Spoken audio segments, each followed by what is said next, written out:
Vamos abrir as nossas Bíblias em 1 João, capítulo 5, verso 13. 1 João, capítulo 5, verso 13.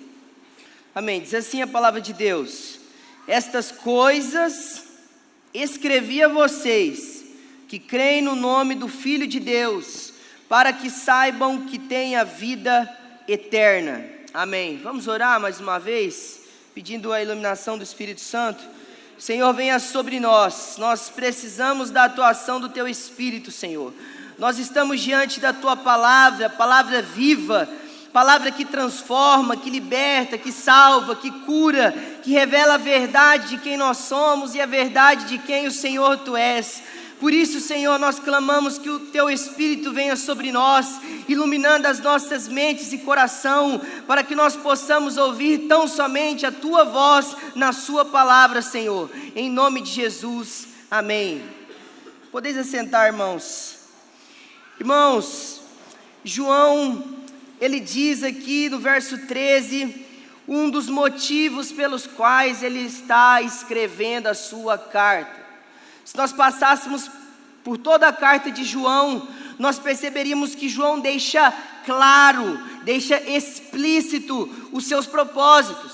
Ele começa no capítulo 1 dizendo que ele escreveu para que a alegria dessa igreja seja completa, para que o Senhor trouxesse cada vez mais satisfação nessa igreja.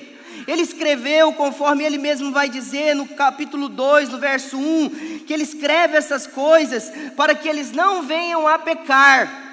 Aí então também nós temos no capítulo 2, no verso 21, ele vai dizer: eu vos escrevi para que vocês conheçam a verdade.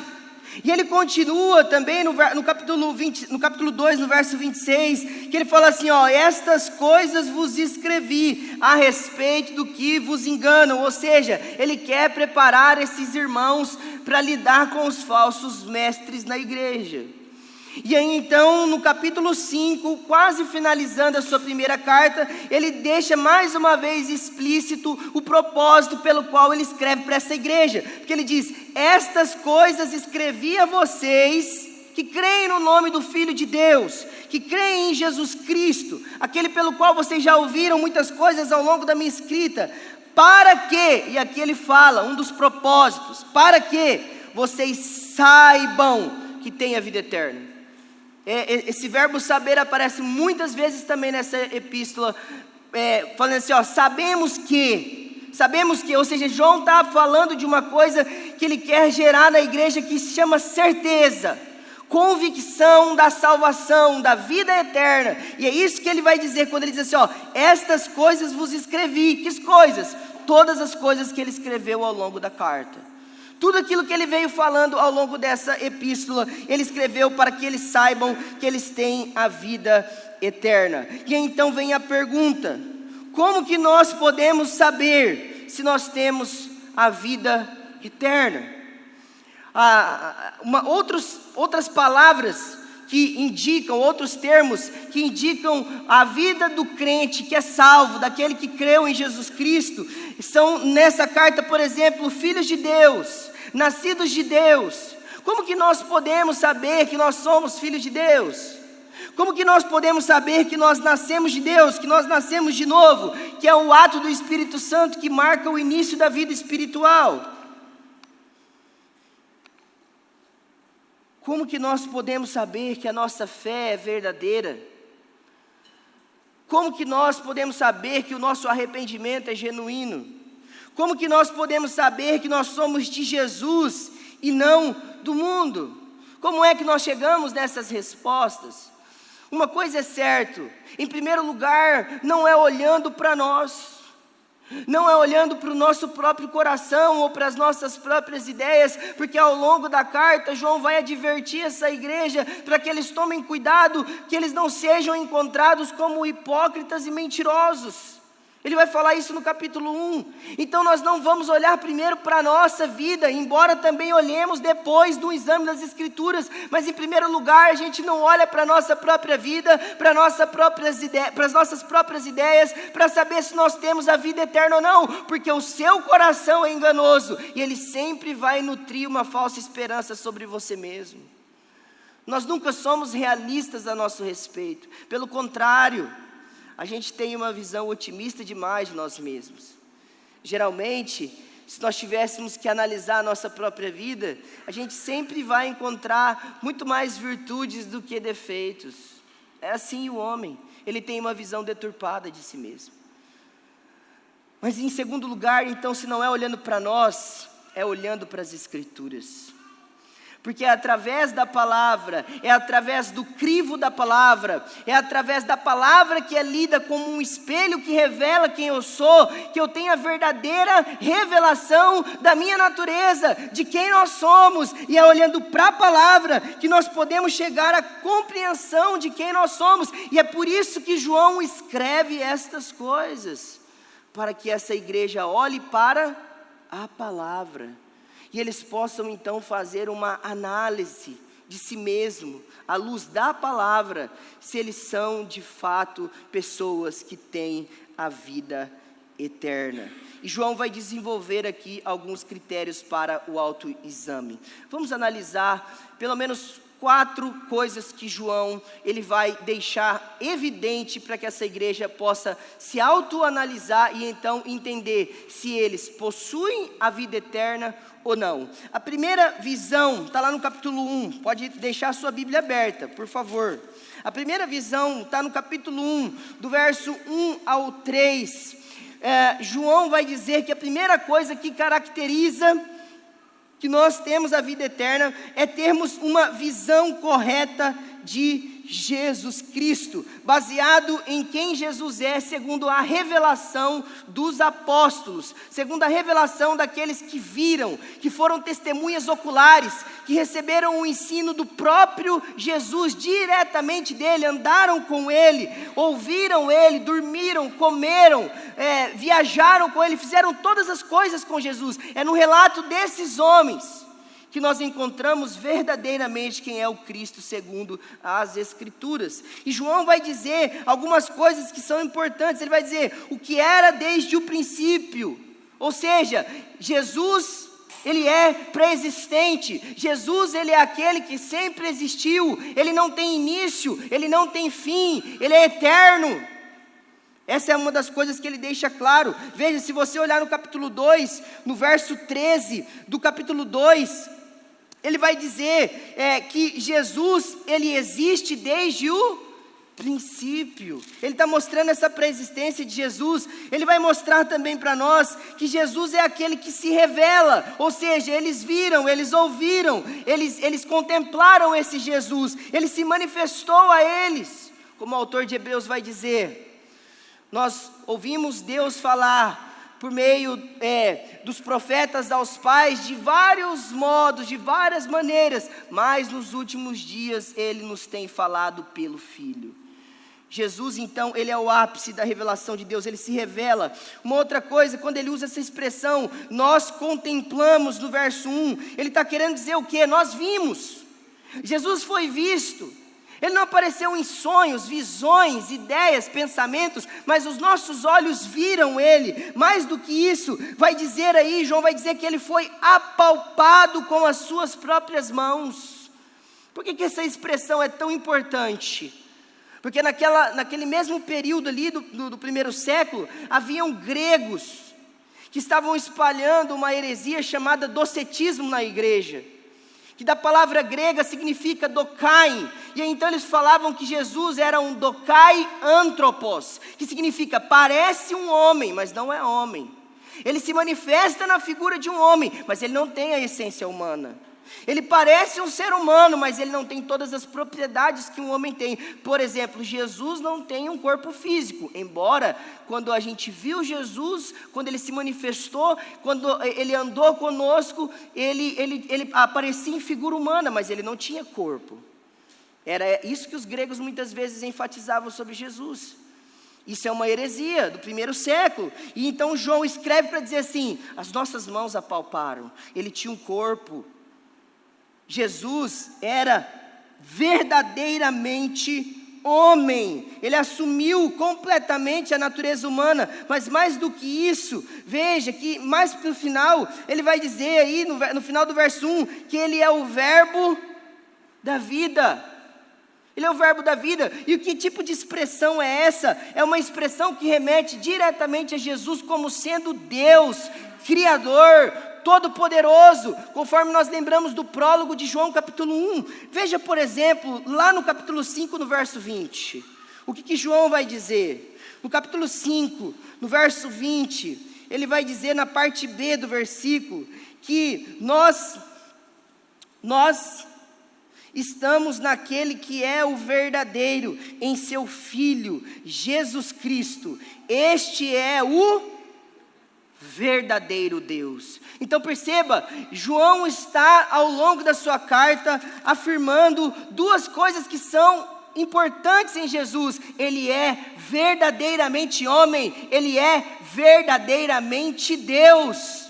Uma visão correta sobre Jesus Cristo é a primeira coisa que João quer mostrar para identificar aqueles que são irmãos dessa igreja, que possuem a vida eterna. A gente ainda poderia somar outras declarações que João faz a respeito de Jesus. No capítulo 2, verso 1 diz que ele é o justo. No capítulo 3, verso 3 diz que ele é puro. No capítulo 3, verso 5 diz que nele não existe pecado. Ou seja, Jesus jamais pecou. Essa é uma doutrina importante na história da igreja, doutrina da impecabilidade de Jesus Cristo. Tem pessoas hoje que acreditam que Jesus pecou. E João está escrevendo aqui para falar assim: Jesus jamais pecou, nele não existia pecado. A única coisa que Jesus experimentou de pecado foram os nossos pecados que foram lançados sobre ele, e a ira de Deus que foi lançada sobre ele por causa dos meus e dos seus pecados. Mas ele jamais transgrediu um mandamento de Deus. Ele é perfeito, e é por isso que ele é um salvador eficaz, porque ele não tem pecado. Ele não tem. E isso foi resumido em um credo na história da igreja, muito importante, contra as ideias erradas, contra as heresias, contra os falsos mestres, que queriam sugerir coisas sobre Jesus que não eram verdades. E esse credo, ele foi usado no passado, ele foi usado ao longo da história da igreja, para identificar aqueles que eram de fato crentes ou não, porque através das declarações desse credo, eles entenderam se essas pessoas, elas realmente estavam afirmando aquilo que as Escrituras ensinam sobre Jesus Cristo, tal como ele se revela na palavra. Por exemplo, eu quero ler esse credo para você, preste bem atenção na leitura.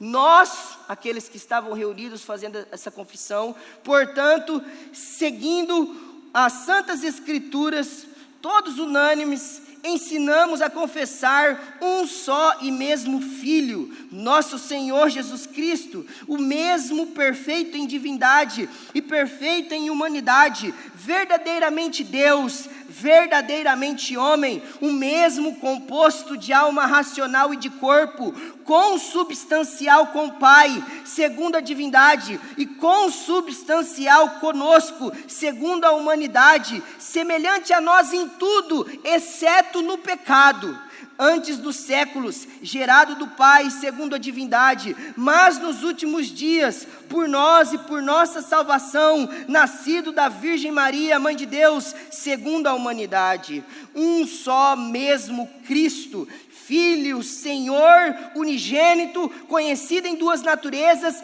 que são inconfundíveis, imutáveis, indivisíveis, inseparáveis, não sendo de modo algum anulada a distinção das naturezas pela união, mas pelo contrário, as propriedades de cada natureza sendo preservadas e concorrendo para formar uma só pessoa e subsistência, não dividido ou separado em duas pessoas, mas um só e mesmo Filho e unigênito, Deus Verbo, o Senhor Jesus Cristo, conforme nos ensinaram os profetas, desde o princípio, acerca dele, e o próprio Senhor Jesus Cristo, e o símbolo das Sagradas Escrituras, nos transmitiu. Esse é o credo de Calcedônia, de 451 depois de Cristo. Ele faz essas declarações a respeito de Jesus. Então, nesse credo, nós temos as declarações que mostram, resumidamente, aquilo que toda a Escritura ensina a respeito de Jesus Cristo e das suas naturezas. Porque no primeiro século, houve heresias que queriam negar a natureza humana, heresias que queriam negar a natureza divina, heresias que queriam gerar graduação nas naturezas, dividir, misturar. Você tem uma infinidade de heresias para aprender sobre a natureza de Jesus Cristo.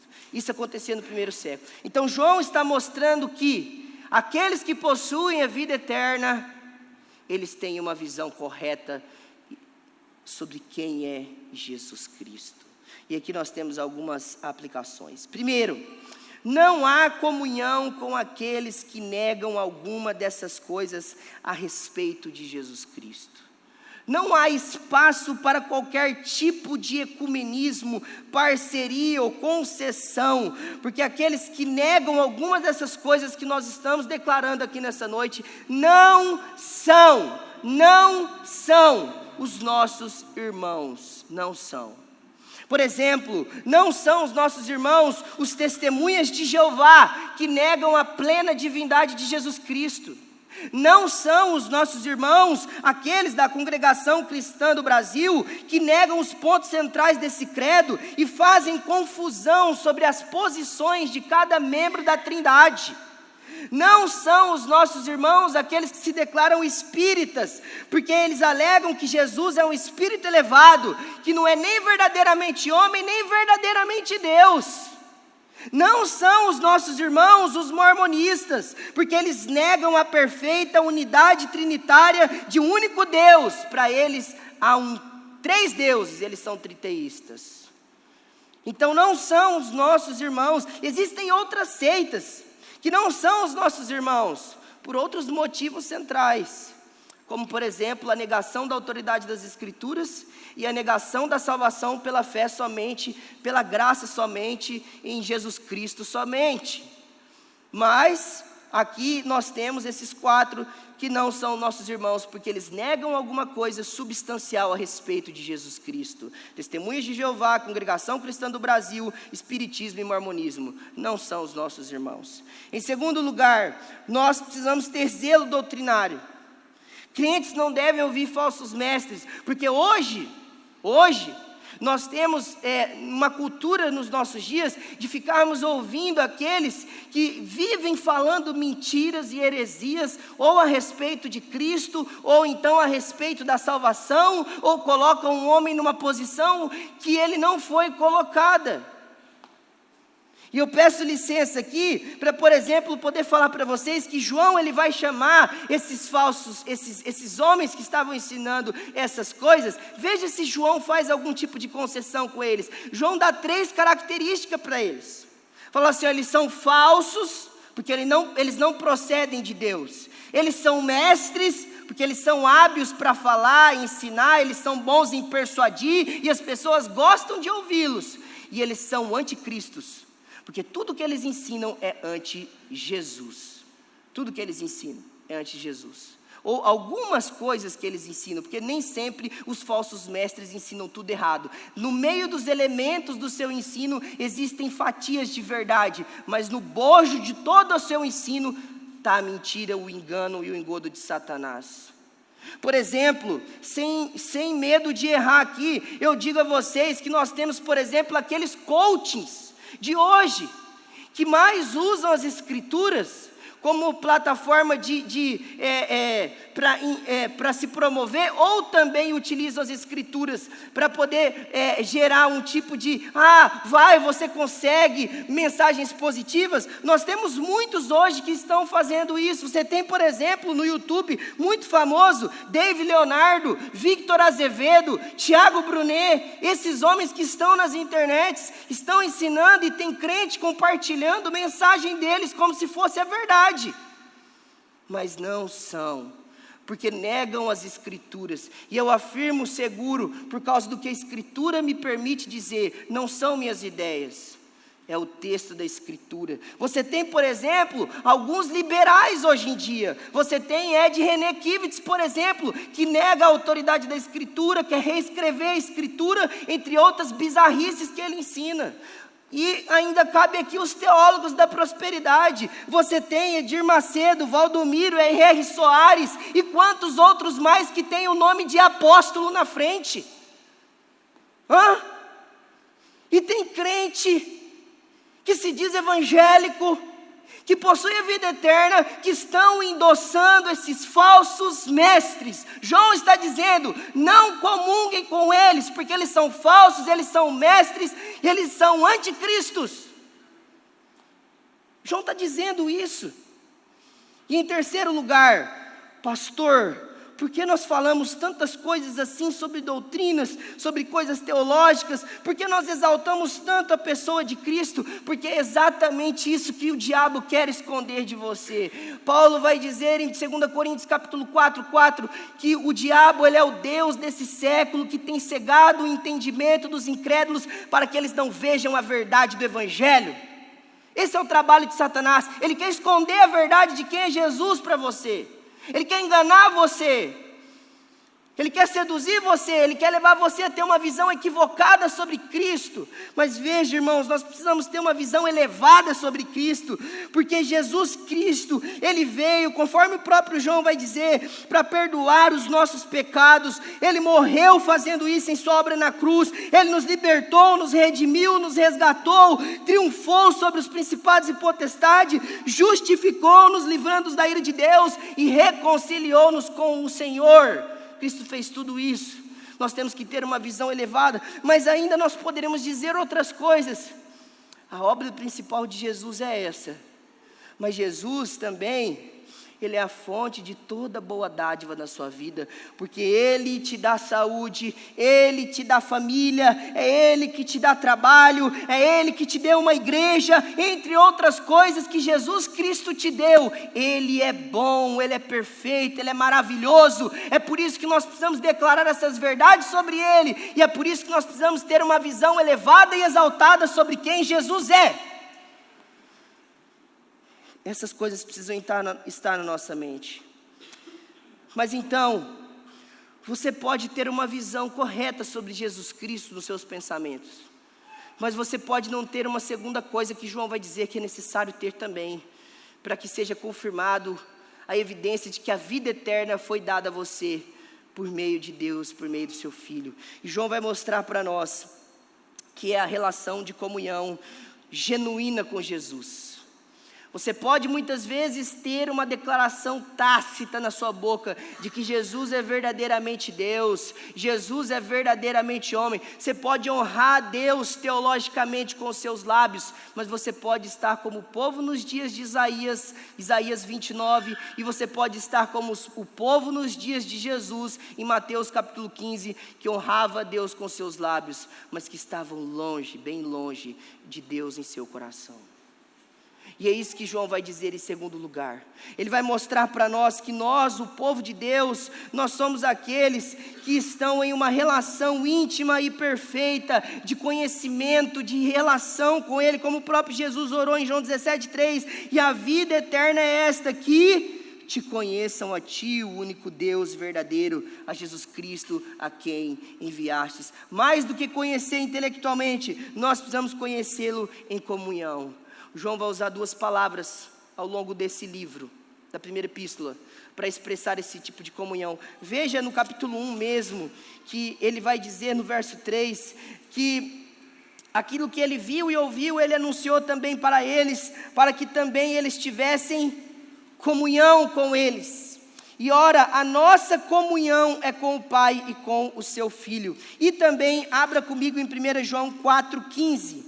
1 João 4,15, e eu vou te mostrar a outra palavra que João utiliza para mostrar essa comunhão genuína.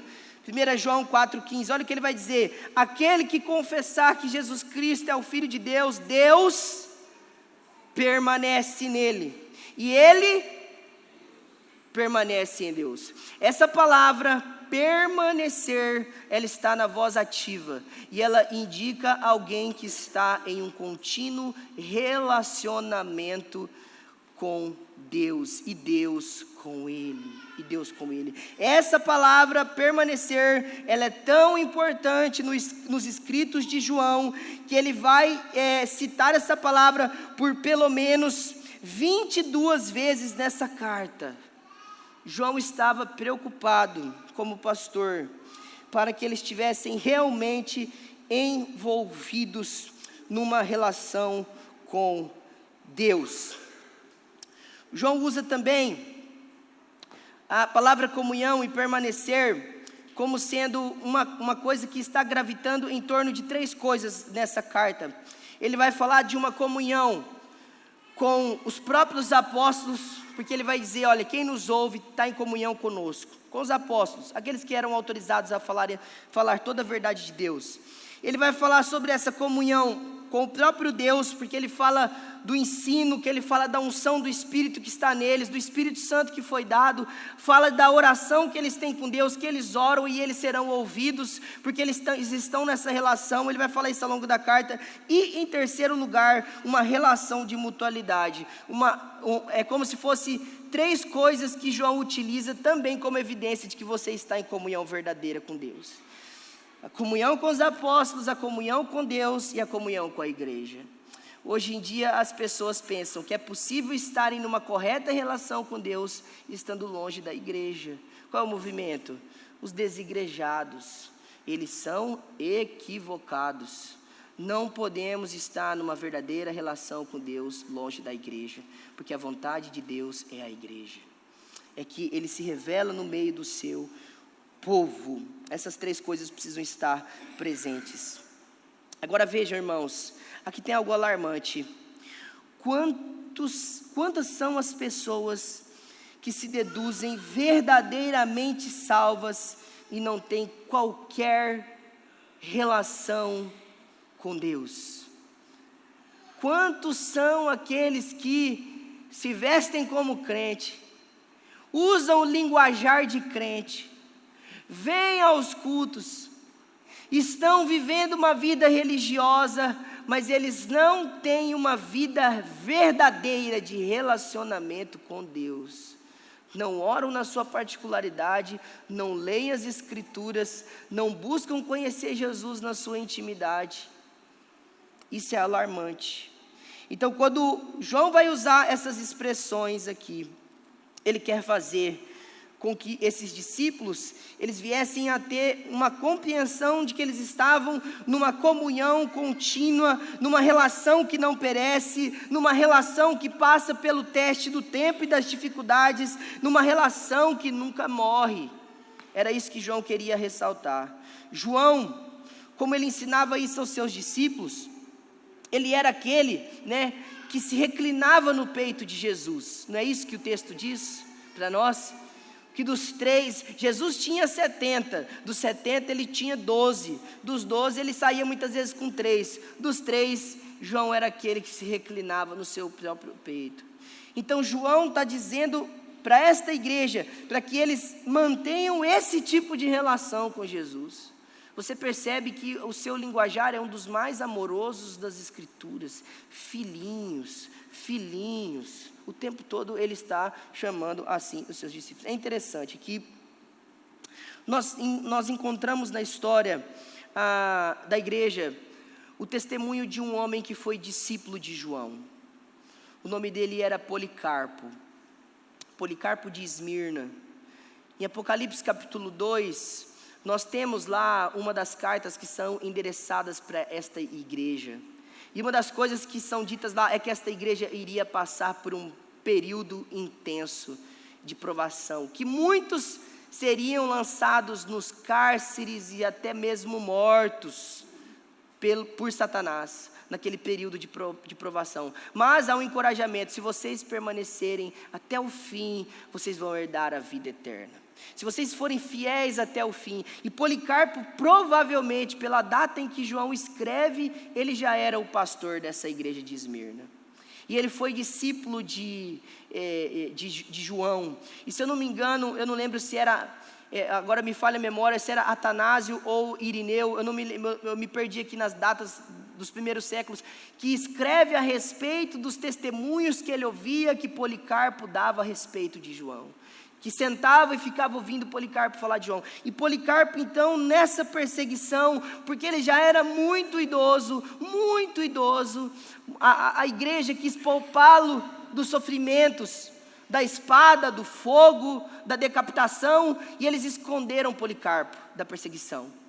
E aí no meio daquela perseguição, um dos esconderijos dele foi denunciado, e aí eles foram lá, tiraram Policarpo e levaram ele para um outro lugar. Isso aconteceu mais ou menos umas 3 vezes. Na terceira vez, quando chegou um dos mensageiros falando que Policarpo tinha sido descoberto, ele falou: eu não vou mais fugir, eu vou ficar aqui. E ele fica lá, ele prepara comida, ele prepara uma grande refeição, e quando os soldados chegam para prendê-lo, ele abre a porta, ele recebe os soldados, que seriam ali os seus algozes, e ele traz eles para dentro, serve uma refeição, e fala assim: antes de vocês me levarem, me dá um tempo para oração. Enquanto os soldados comem, ele entra dentro do quarto, e ele fica muito tempo orando, numa relação ali com Jesus, nas suas últimas orações. E quando ele sai, ele fala: eu estou pronto para ir. Ele é levado então ao tribunal de Esmirna, e lá em Esmirna as pessoas começam a indagar ele publicamente, para que ele viesse negar o seu Deus, porque ele era um ateu, que não cria nos deuses dele. E as pessoas começam a gritar: abaixo o ateu, abaixo o ateu. Negue Policarpo, negue o seu Deus, ou nós iremos lançar você no fogo. E Policarpo vira e fala: não posso negar. Então um dos líderes, por assim dizer, estaduais ali, não é estaduais, o líder civil daquela região, ele procura Policarpo e chama ele de canto e fala assim: Policarpo, você já é idoso, você é velho, vai descansar, só fala para eles que você nega Jesus Cristo e vai embora, ninguém quer o seu mal, só dá o que eles estão pedindo. Aí ele vira e responde: ele nunca me fez mal a vida inteira, ele só me fez o bem, eu o amo, como poderei negá-lo? Não posso. E então ele é levado para a fogueira, e ali ele começa a ser queimado. Mas um dos soldados que foi tratado bem por ele, viu que ele estava sendo queimado, e segundo o registro histórico, diz que naquele dia ventava, então o fogo oscilava e não queimava perfeitamente ele. E então um dos soldados, movido de misericórdia, deu um golpe final de espada para que ele não viesse a sofrer. Mas perceba, Policarpo, que era um homem que amava Jesus Cristo e tinha uma relação com ele, ora antes de ser morto, ele se recusa a negá-lo por causa do quê? Do bem que Jesus fazia para ele. Ele tinha uma relação, ele entendeu o que João quis dizer para ele: permaneça em Deus e Deus permanecerá em você. Policarpo entendeu isso, e ele se recusou a negar. Então, ao longo da epístola, se nós pudéssemos ressaltar aqui algumas coisas que estão relacionadas com essa palavra permanecer, que eu disse que aparece por volta de 22 vezes, deixa eu dizer o que aqueles que estão em um relacionamento com Jesus, o que João vai dizer? Primeiro, eles ouvem Jesus falar, Jesus fala com eles. Eles estão numa relação onde eles ouvem a voz de Jesus Cristo. Em segundo lugar, a palavra de Deus está neles. É isso que João diz em 1:10, a palavra está neles. Uma outra coisa que João vai dizer em 2:3 e do verso 13 ao 14, eles conhecem verdadeiramente a Deus, eles sabem quem Deus é. Deus não é uma ideia, Deus não é um estereótipo, Deus é um ser trino que se revelou a ele conhece Deus. Aquele que está em uma relação com Deus, ele sabe quem Deus é. Ele tem um conhecimento verdadeiro, porque ele viu o Senhor se revelou a ele, o Senhor transformou a vida dele, ele sabe quem Deus é. Não importa quem diga o que diga, ele fala: eu conheço o meu Deus, eu sei quem Ele é.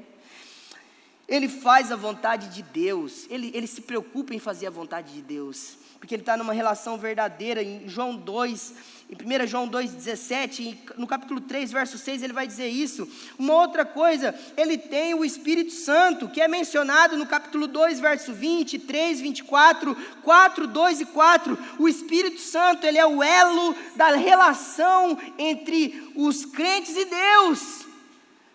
Afinal de contas, o que Jesus prometeu quando ele ia para o céu? Eu não vou deixar vocês órfãos. Eu vou enviar o outro Consolador, que vai guiar vocês em todas as coisas, que vai estar com vocês o tempo todo, que vai revelar a verdade para vocês o tempo todo. O Espírito Santo. Mas ele continua.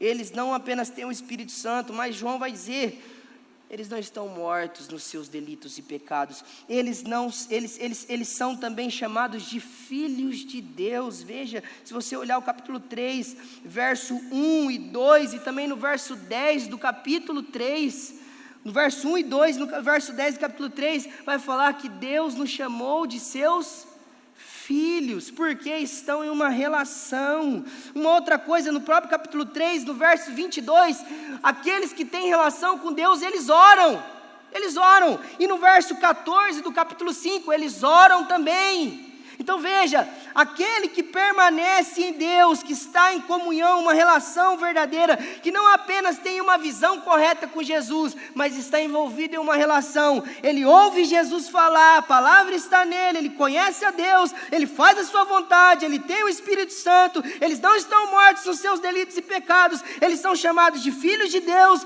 e eles oram e falam com Deus. É aqueles que estão em uma relação com Deus.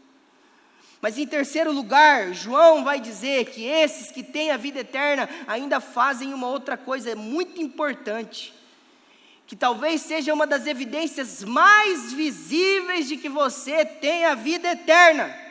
Eles são obedientes à palavra, eles guardam os seus mandamentos. 1 João 5,18, veja aí. Ó o linguajar de João, convicção, sabemos, temos certeza, de que todo aquele que é nascido de Deus, que é uma outra palavra para crente salvo, que tem a vida eterna, não vive em pecado, não está na prática contínua do pecado. Agora vai em 1 João 3,24.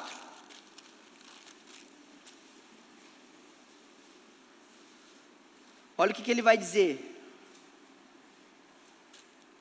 Quem guarda os seus mandamentos, permanece em Deus, e Deus permanece nele. E nisto conhecemos que ele permanece em nós, pelo Espírito que ele nos deu. Veja, mais uma vez ele fala sobre guardar os mandamentos. Então o cristão, aquele que possui a vida eterna, ele é alguém que não menospreza a vontade de Deus, ele guarda os mandamentos de Deus, ele se preocupa com a vontade de Deus, e João faz isso ao longo da carta, para nos levar ao autoexame. Ele faz alguns contrastes, que a gente pode dizer que são contrastes grotescos, ou completamente antagônicos, para mostrar aqueles que de fato possuem a vida eterna, em contraste com aqueles que não possuem a vida eterna. Vamos rapidamente citar algumas coisas que João faz ao longo da carta. Primeiro, no capítulo 1, do verso 6 ao 7, João vai dizer que aqueles que guardam os mandamentos de Deus, que vivem em obediência, eles podem ser notados pelo seu modo de andar. Eles não andam como pessoas das trevas, mas eles andam como pessoas da luz. Uma outra coisa, que aqueles que guardam os mandamentos de Deus, no verso 8 ao 10, eles não negam a maldade e a incapacidade de serem fiéis o tempo todo a Deus, porque João vai dizer assim, se alguém diz, eu não tenho pecado, esse é mentiroso. O que João está querendo dizer com isso?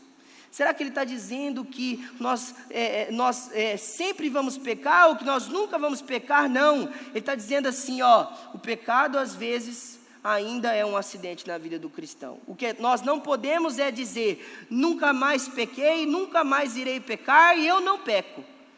Esse tipo de negação não pode fazer parte da vida dos crentes. O pecado ele tem que ser acidental na vida de um cristão. Uma outra coisa, e aqui eu vou ser um pouco mais rápido, no verso 2, no capítulo 2, no verso 6, ele vai dizer que nós imitamos a Jesus Cristo. No verso 2, no capítulo 2, no verso 29, ele vai dizer que também na prática da imitação, nós praticamos a justiça porque ele é justo. Vai dizer também no capítulo 2, do verso 15 ao 17, conforme foi pregado aqui, que nós temos comunhão apenas com Deus e não podemos ter comunhão com o mundo, porque essas coisas são antagônicas. Como Jesus disse em Mateus 12, todo aquele que faz a vontade do meu Pai, esse é o meu irmão. E ele vai dizer também no final dos versos do capítulo 2, que esses que fazem a vontade do Pai, ele permanece para sempre. E ainda podemos ressaltar que, conforme João vai dizer no capítulo 2, no verso 19, aqueles que possuem a vida eterna, eles não apostatam, eles não se apostatam. Isso não quer dizer que talvez alguns não possam passar por um momento de crise, mas João está dizendo aqui de pessoas que se apostataram da fé, no capítulo 2, verso 19, saíram do meio do povo de Deus e não retornaram, porque ele disse, eles saíram porque não eram dos nossos, porque eles não eram cristãos de verdade. Uma outra coisa, ele não pratica o pecado, nós já falamos aqui no capítulo 3, verso 6 e verso 9, aqui está uma grande contradição, irmãos. Como é que alguém pode alegar que viu a Deus e que vive deliberadamente no pecado ao mesmo tempo? Como é que alguém pode alegar e dizer, eu conheço a Jesus Cristo, eu recebi minha vida, mas não teve uma vida transformada, não teve uma vida mudada? Contradição, incoerência, é impossível. Eu digo de novo, é impossível que alguém tenha dito ou realmente experimentado Jesus Cristo em sua vida e permaneça o mesmo. Não permanece, não permanece, porque Jesus transforma, Jesus liberta, Jesus salva, Jesus muda o coração. Quem viu Jesus nunca mais é o mesmo, nunca mais é o mesmo. É isso que João está querendo ressaltar ao longo da sua carta. E no capítulo 3, verso 22, ele que guarda os mandamentos de Deus, que tem a vida eterna, ele é alguém que procura agradar a Deus. Ele guarda os mandamentos porque ele deseja agradar a Deus. Aplicação: não existe vida eterna em nós se não entendermos quem é Jesus, se não cultivarmos um relacionamento com Ele, mas se também não há obediência em nós. Se não há obediência, se nós não temos uma vida de obediência ao Senhor na sua palavra. Eu ouvia muito assim um ditado antigo na nossa amada antiga igreja, que o abecedário do cristão é obedecer. Obedecer, porque nós nos preocupamos em obedecer a Deus em sua palavra. A despreocupação em guardar os mandamentos de Deus, a indiferença à vontade de Deus, a frieza em relação ao que Deus diz e dar as costas para a voz de Deus, isso pode ser um sinal notável de que não há vida eterna em alguns de nós, se assim nós nos portamos. Mas veja, naquele que tem a vida eterna e guarda os mandamentos e que é obediente a Deus, no capítulo 5, verso 3 e verso 1, ele vai dizer, ele obedece os mandamentos com alegria porque eles não são penosos. Ele obedece os mandamentos de Deus porque ele está amando aquele pelo qual ele foi nascido de Deus. Ele obedece a Deus conforme 1 João 4, 17 e 18, por gratidão e não por medo, porque o perfeito amor lança fora todo medo, e nós fomos aperfeiçoados no amor de Cristo. Ele vai dizer que os mandamentos são assim, eles são observados por alegria, eles são observados com amor, eles são observados por gratidão e não por outras coisas. É assim que o verdadeiro cristão que tem a vida eterna, ele olha para os mandamentos de Deus. E em último lugar, nós temos amor pelos irmãos. É isso que João vai deixar claro reiteradamente ao longo de sua carta. E aqui é uma coisa interessante antes de nós entrarmos nesse ponto. João não organiza esses 4 argumentos de maneira sistemática. Ele não escreve assim, aqui primeiro é uma visão correta de Jesus, aqui é uma relação com Ele, aqui é a gente guardar os mandamentos, e aqui a gente amar o nosso próximo. Não, ele vai encadeando as ideias, e às vezes ele mistura todas essas 4 coisas ao longo do seu ensino, mas isso é perceptível, porque ele é redundante. Em quase todos os capítulos, praticamente, ele cita essas 4 coisas como sendo presentes, nos 5 capítulos, ele cita essas 4 coisas como sendo presentes na vida daqueles que eram de Jesus Cristo. Então, ele vai fazendo isso. Então, por último, ele fala: quem possui a vida eterna, ama os irmãos. Então, ele vai dedicar bastante tempo. Olha o capítulo 3, por exemplo. Vai no capítulo 3 aí. Se você olhar do capítulo 3, do verso 11 até o verso 24, só aqui nessa sessão, ele vai falar sobre essa exigência, ou essa característica que evidencia a vida eterna. Ele vai falar do amor que nós devemos ter pelos nossos irmãos como uma evidência de salvação. E o verso que é evidente é o coração dessa ideia. Olha aqui no verso 14, o que ele vai dizer? Olha o verso 14 do capítulo 3. Olha a palavra de convicção. Nós sabemos que já passamos da morte para a vida, porque amamos os irmãos. Quem não ama, permanece na morte. Veja o que ele está dizendo. Ele está falando assim, quem não ama os irmãos, não é se seu amor é frio, se seu amor ainda precisa ser trabalhado, não é quem não ama, não tem qualquer tipo de amor, esse não nasceu de novo, permanece morto, não tem a vida eterna. É isso que ele está falando aqui. A evidência então da vida eterna é esta, né? Que nós amamos os nossos irmãos. Mais uma vez, capítulo 2, verso 9. Capítulo 2, verso 9.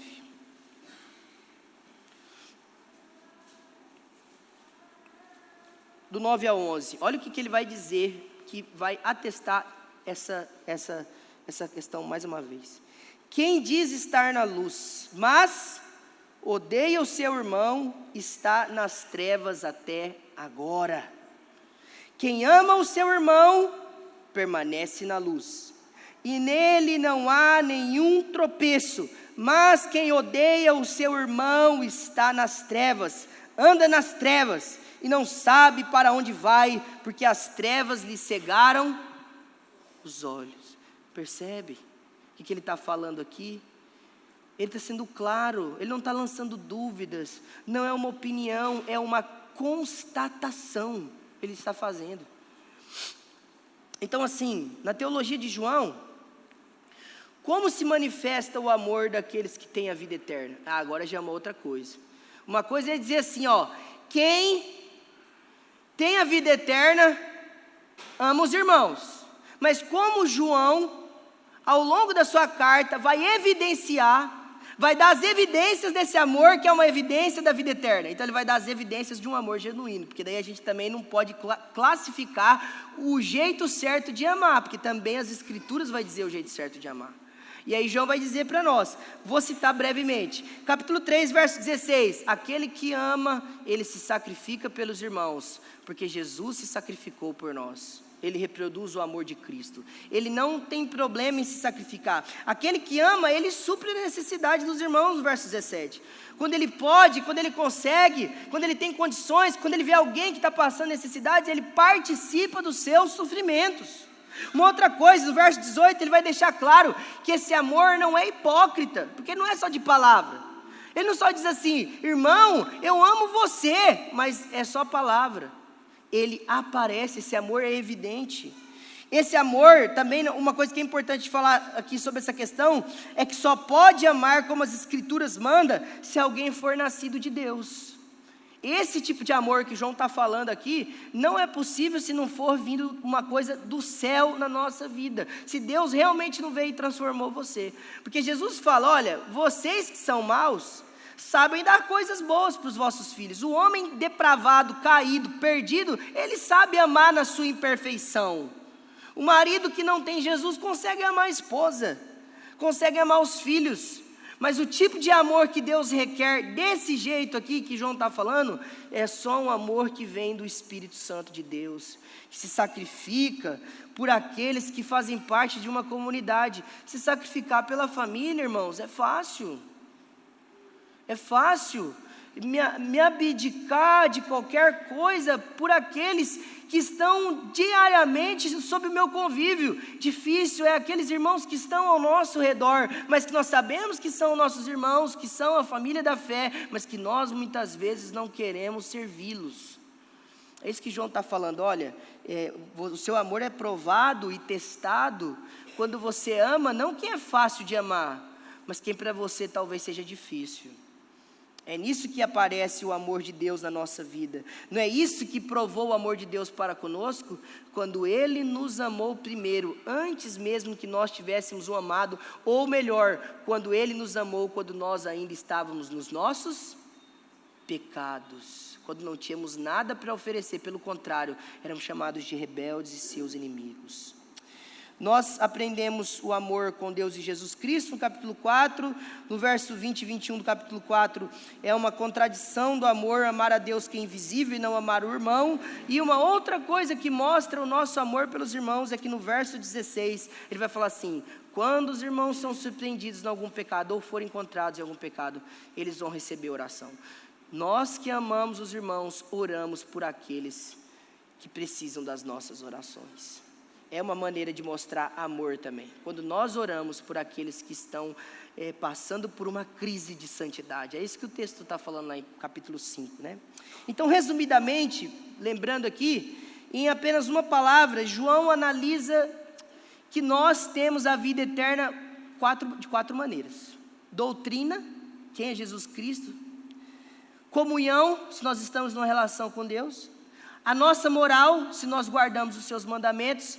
E no âmbito social, se nós demonstramos o nosso amor. Algumas aplicações finais. Primeira aplicação é para você, é para o crente que está na igreja, mas está vivendo uma crise.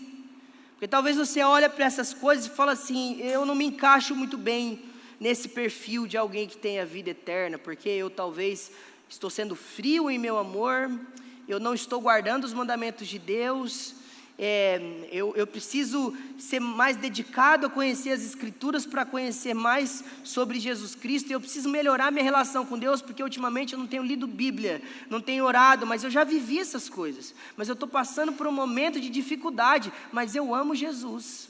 Então a primeira aplicação é para você: apresente sua vida hoje diante de Deus. Coloque a sua vida em oração e faça uma oração corajosa, pedindo para que o Espírito Santo venha sobre você, remova tudo aquilo da sua vida que impede você de viver uma vida cristã pujante, e que você deixe de viver essa vida cristã xoxa, moribunda, sem vitalidade, mas para que o Espírito Santo possa visitar você, transformando você, renovando você. Não ore apenas hoje, mas continue orando por isso. Continue pedindo isso, porque Ele é poderoso para visitar você com o poder do alto. Em segundo lugar, eu quero aplicar a você que está na igreja, mas que finge ser crente, mas não é, e vive uma mentira. Porque o próprio João, quando ele vai dizer: se dissermos que andamos na luz, mas na verdade somos trevas, se dissermos que não temos pecado, mas na verdade temos, ele vai usar uma expressão: você é mentiroso. Você está mentindo. Você está mentindo para Deus, você está mentindo para si mesmo, você está mentindo para os outros. Você fala que é crente, se veste como crente, cita versículo, fala de Deus, mas você maltrata a esposa, menospreza os filhos, não ama os irmãos, não ama a igreja, não ama Jesus, não tem relação com Ele, não obedece os seus mandamentos. Com todo amor eu digo a você: crê em Jesus Cristo de maneira definitiva e se arrependa dos seus pecados. E Ele vai te salvar, porque esse homem era eu, era você, éramos nós. Em algum momento da nossa vida, nós estávamos perdidos e fazíamos tudo aquilo que era errado aos olhos de Deus, mas Deus nos salvou. Então fale com o Senhor hoje, fala: Deus, eu não quero mais viver uma vida de aparência, eu quero te conhecer de verdade. Cristo é poderoso para te perdoar. Cristo é poderoso para vir sobre você e te transformar de verdade. Em terceiro, eu falo para você que está aqui nessa noite, que não se encaixa nos outros dois grupos, mas em terceiro lugar, você sabe que não é crente, vai de vez em quando, ou nunca vai na igreja, está aqui, ou você realmente, a igreja é só mais um programa para você, mas eu quero dizer então para você que sabe que não é crente, que não se decidiu, que olha para você e fala assim, eu não creio nisso que eles pregam, mas eu estou aqui, é um lugar gostoso, e tantas outras coisas que pode passar sobre a sua cabeça. Primeiro, confesse os seus pecados. João vai dizer no capítulo 1, se você confessar os seus pecados, Ele é fiel e poderoso para perdoar os seus pecados e te purificar de toda injustiça. Jesus Cristo é poderoso para fazer isso, só Ele pode fazer isso. Confesse nessa noite, creia nele conforme ele se revela nas Escrituras e conforme nós declaramos, olhe para ele com a certeza de que ele vai perdoar os seus pecados, purificar e vai te representar diante de Deus como um advogado, e que ele vai te chamar de filho, que Deus vai te chamar de filho, porque é isso que o texto mostra para nós também, e aí então você vai ter a vida eterna, tal como João diz. Em último lugar, uma palavra para você que é crente, mas que tem sido fiel. Você tem buscado obedecer a Deus. A sua vida tem sido uma vida em que você tem olhado para as Escrituras e para o Senhor e tem procurado honrar a Deus em todas as coisas que você faz. Que você se preocupa em cultivar nos seus pensamentos uma visão correta sobre Jesus Cristo. Que você, como diz Calvino, você como um cão raivoso late quando alguém quer ofender o seu dono. Assim nós somos, que quando alguém fala de Jesus alguma coisa que não é verdade, nós queremos defendê-lo, embora ele não precise da nossa defesa. Se você tem lutado para ser obediente a Deus, se você tem procurado amar o Senhor em todas as coisas, João motiva-nos de duas formas. Primeiro, ele aponta o destino final de todo homem que não tem Jesus, falando que essas pessoas, elas vão ser alheias sempre à vida de Deus, elas são escravos do diabo, e no final elas vão prestar contas a Deus no dia do juízo. Ele fala isso para motivar aqueles crentes da igreja que estavam sofrendo com os falsos ensinos e os conflitos dentro da igreja. Mas em segundo lugar, e aqui nos cabe, ele vai motivar essa igreja apontando para a esperança final de todo crente, com um imperativo e um consolo. Primeira coisa, o imperativo em 1 João 2,28, ele diz, e agora, filhinhos, permanecei, continuem nele, se mantenham assim, se mantenham fiéis, para que quando ele se manifestar, tenhamos a confiança e não sejamos envergonhados diante dele na sua vinda. Ele diz assim, permaneça fiel e você não será envergonhado quando Cristo se manifestar e você vislumbrar Jesus Cristo. Você não terá vergonha, porque você foi fiel até o fim. Você se manteve obediente. E por último, ele traz um consolo, dizendo assim, amados, agora somos filhos de Deus, e ainda não se manifestou o que havemos de ser, mas sabemos que, quando ele se manifestar, seremos semelhantes a ele, porque assim como o veremos. Quando João fala isso, ele está perto do versículo anterior, é uma seção, a perícope. Ele está falando sobre as nossas expectativas futuras. E o que ele está querendo dizer para essa igreja quando ele diz essas palavras? Ele está dizendo assim, nós seremos justos como ele é justo. Nós seremos purificados do pecado, o pecado não mais irá nos incomodar, em nenhum aspecto. Ele está consolando essa igreja para dizer assim, o pecado que hoje vocês lutam, não vai mais existir. Permaneçam fiéis, lutem contra o pecado, essa luta uma hora vai acabar. Todo crente verdadeiro anseia pela glória, quando ele luta com seus pecados. Que coisa horrível é ter que lutar contra a nossa natureza, que nos impulsiona a querer fazer a vontade que não é de Deus. Mas ele está dizendo assim, a fonte de consolo para os crentes há uma promessa de Deus. Essa luta já tem o decreto da vitória dos crentes em Jesus Cristo, mas ela um dia vai chegar ao fim. Ela vai chegar ao fim. É essas coisas que João diz.